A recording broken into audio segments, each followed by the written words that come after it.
എല്ലാവർക്കും ഹാർദവമായ സ്വാഗതം. ഇപ്പോൾ കഴിഞ്ഞ എപ്പിസോഡിൻ്റെ തുടർച്ചയായിട്ട് ഇന്ന് നമ്മളിവിടെ ശനിയുടെ ദശ അപഹാരകാലമാണ് നമ്മൾ പറയുന്നത്. അപ്പോൾ ശനി 19 വർഷമാണ്. ഈ ശനിദശയിൽ ആണ് നമുക്ക് ഭൂമി ലാഭം, കൃഷിലാഭം, ഗ്രാമം, പുരം, സമുദായം, നായക, സ്ഥാനലബ്ധി, അർത്ഥലാഭം ഇത്യാദി ഗുണഫലങ്ങളും തന്നേക്കാൾ പ്രായം കൂടിയ സ്ത്രീകളുമായി വേഴ്ചയിൽ കഴിയുക, വേണ്ടാത്ത പ്രവൃത്തികൾ മൂലമുള്ള ആപത്തുകളെ വലിച്ചു വയ്ക്കുക,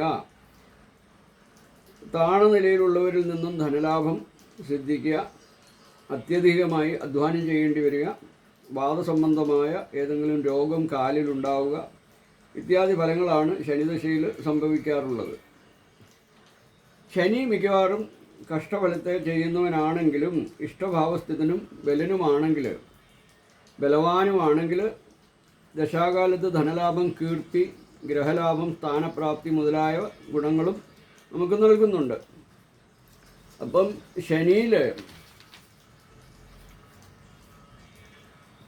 ശനിയുടെ സ്വാപഹാരം എന്ന് പറയുമ്പോൾ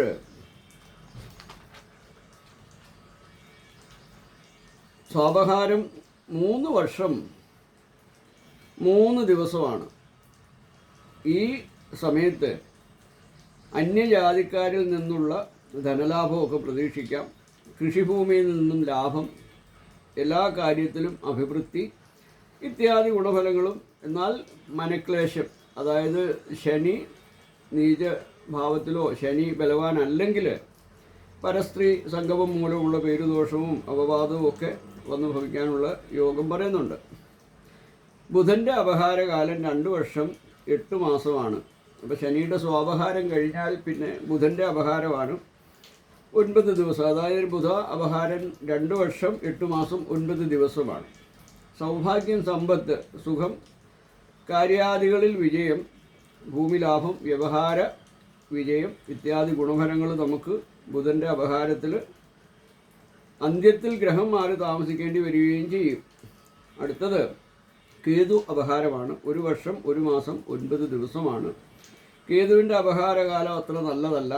കാറ്റ്, തീയ് ഇവയിൽ നിന്നുള്ള ഉപദ്രവം, ഭയം, തസ്കരഭയം, ശത്രുപീഠ, ഭാര്യാപുത്രാദികളെ സംബന്ധിച്ചുള്ള വിഷമങ്ങൾ, ജീർണഗ്രഹത്തിൽ പ്രവേശിക്കേണ്ടി വരിക, അടിവെച്ചടിവെച്ച് ഭാര്യയ്ക്കോ പുത്രനോ തനിക്കോ തന്നെയോ സർപ്പഭയം ഇത്യാദി ദോഷങ്ങൾക്ക് ഫലം പറയുന്നുണ്ട്.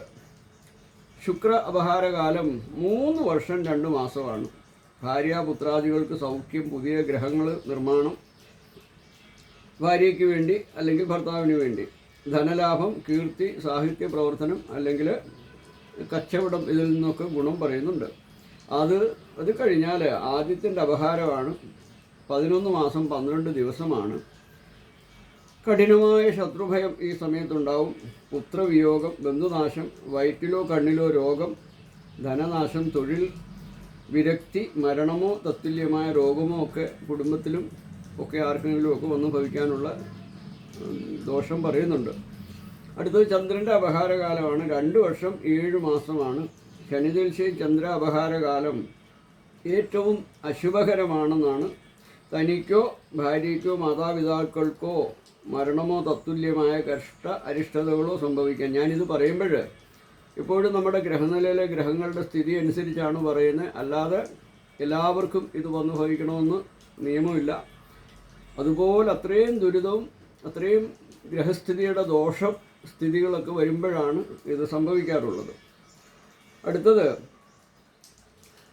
ചൊവ്വയുടെ അപഹാരകാലമാണ്. 1 വർഷം 1 മാസം 9 ദിവസമാണ്. ധനനഷ്ടത്തിന് യോഗമുണ്ട്. ധാനഭ്രംശം പറയുന്നുണ്ട്. നേത്രരോഗം, അരിഷ്ടതകൾ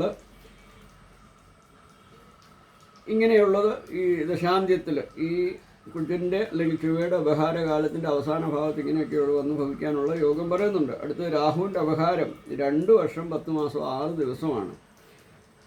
ദുർമാർഗ സഞ്ചാരം എന്ന് പറഞ്ഞപ്പോൾ വേണ്ടാത്ത പോയി കൂട്ടുകെട്ടുകളിലൊക്കെ പെടുക, നിരാശ, ദേശാടനം, ധനനാശം, വ്രണം മുതലായവ, പിന്നെ ത്വക്ക് രോഗങ്ങൾ ഇത്യാദി ദോഷഫലങ്ങളും ഈ അപഹാരത്തിൻ്റെ അന്ത്യത്തിൽ വന്നു ഭവിക്കാമെന്ന് പറയുന്നുണ്ട്. അപ്പം അടുത്തത് അവസാനമായിട്ട് ശനിദശയിലെ വ്യാഴ അപഹാരകാലമാണ്. 2 വർഷം 6 മാസം 12 ദിവസമാണ്. ഇതിൽ ഗ്രഹസുഖം, സൗഭാഗ്യം, ധനാഭിവൃദ്ധി, കാര്യലാഭം എന്നിത്യാദി ഗുണഫലങ്ങൾ ശ്രദ്ധിക്കും. ദശാന്ത്യം ദോഷപ്രദമായിരിക്കുമെന്നും പറയുന്നുണ്ട്. വ്യാഴ അപഹാരത്തിൽ ബന്ധുമിത്രാദികൾക്ക് വേണ്ടി വിവാഹങ്ങൾ നടത്തി കൊടുക്കാനുള്ള യോഗവും പറയുന്നുണ്ട്. അപ്പോൾ ഇതായിരുന്നു ശനിയുടെ ദശ അപഹാര കാലങ്ങൾ, അതായത് സ്വാപഹാരം, ശനിയുടെ സ്വാപഹാരം മുതൽ മറ്റുള്ള ഗ്രഹങ്ങളുടെ അപഹാരങ്ങൾ. അടുത്തത് ബുധൻ്റെ അടുത്ത എപ്പിസോഡിൽ പറയുന്നതായിരിക്കും. ഹരി ഓം ഹരി ഓം ഹരി ഓം.